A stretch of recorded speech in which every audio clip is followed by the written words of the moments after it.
Você ouve agora o Momento UP Plural, uma parceria entre o curso de jornalismo da Universidade Positivo e o Jornal Plural. Curitiba distorce estudo e ignora dados para dizer que ônibus são seguros na pandemia. Estudo desconsidera assintomáticos e transforma índice de positividade entre passageiros em, abre aspas, índice de contaminação, fecha aspas, por Rosiane Corrêa de Freitas e Rafaela Moura. Logo após voltar a declarar a bandeira vermelha em Curitiba, a Secretaria Municipal de Saúde fez um esforço para afirmar que o transporte coletivo é seguro.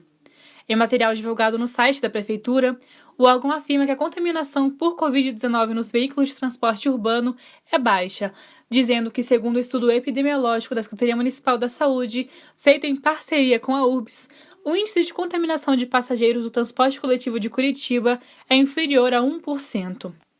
A afirmação, no entanto, não corresponde às informações do estudo da própria Secretaria, que usou duas bases de dados para tentar identificar, entre as pessoas que tiveram resultado positivo no exame PCR para Covid-19, quem andou de ônibus no período em que deveria estar em isolamento entre março de 2020 e março de 2021. O estudo levou em consideração cerca de 60% das pessoas que usam transporte coletivo e têm cartão de transporte, cujos dados foram usados na análise.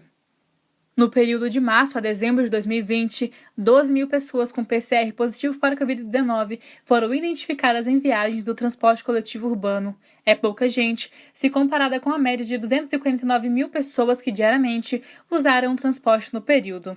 Segundo o responsável pela pesquisa, Diego Espinosa, educador físico com mestrado em saúde pública pela UFPR, o maior índice de pessoas com PCR positivo em relação ao total de passageiros do dia foi de 0,09%. Foi daí que saiu a conclusão de que, abre aspas, índice de contaminação, fecha aspas, é inferior a 1%.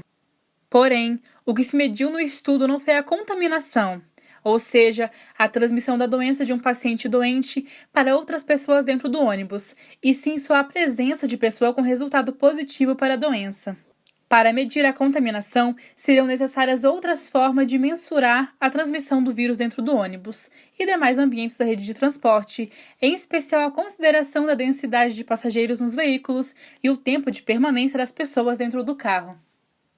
O Departamento de Epidemiologia da SMS não quis fornecer ao Plural os dados usados na produção do gráfico com os resultados da pesquisa, porque eles estariam ainda, abre aspas, em análise, fecha aspas, muito embora tenham sido amplamente divulgados.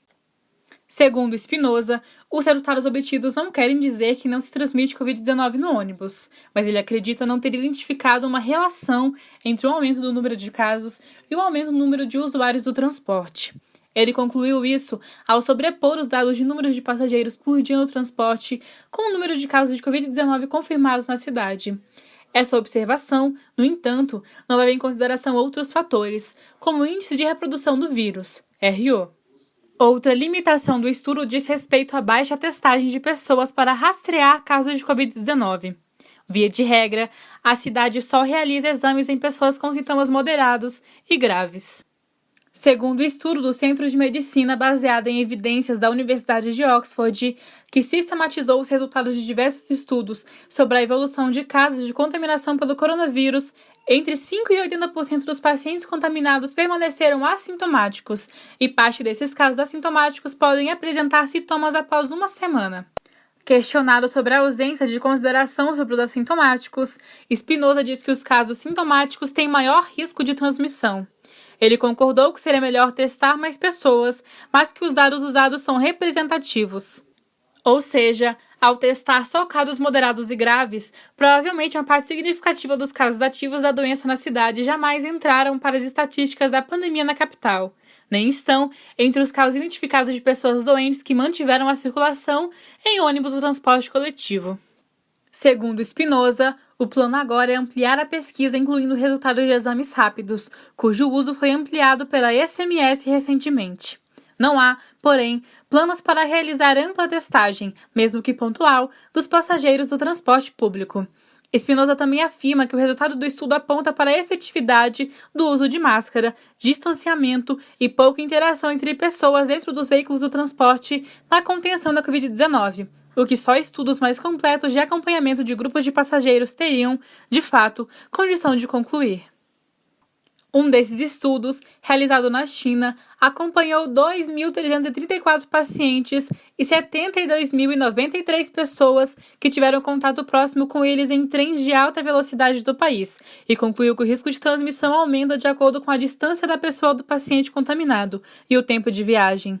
A conclusão dos pesquisadores é de que o risco de transmissão dentro do transporte pode ser reduzido ao se reduzir também a densidade de passageiros, a distância entre eles e o uso de equipamentos de higiene pessoal.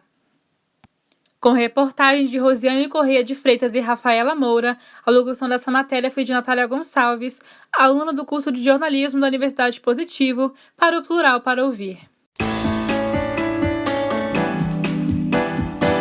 Você acabou de ouvir o Momento UP Plural, uma parceria entre o curso de jornalismo da Universidade Positivo e o Jornal Plural.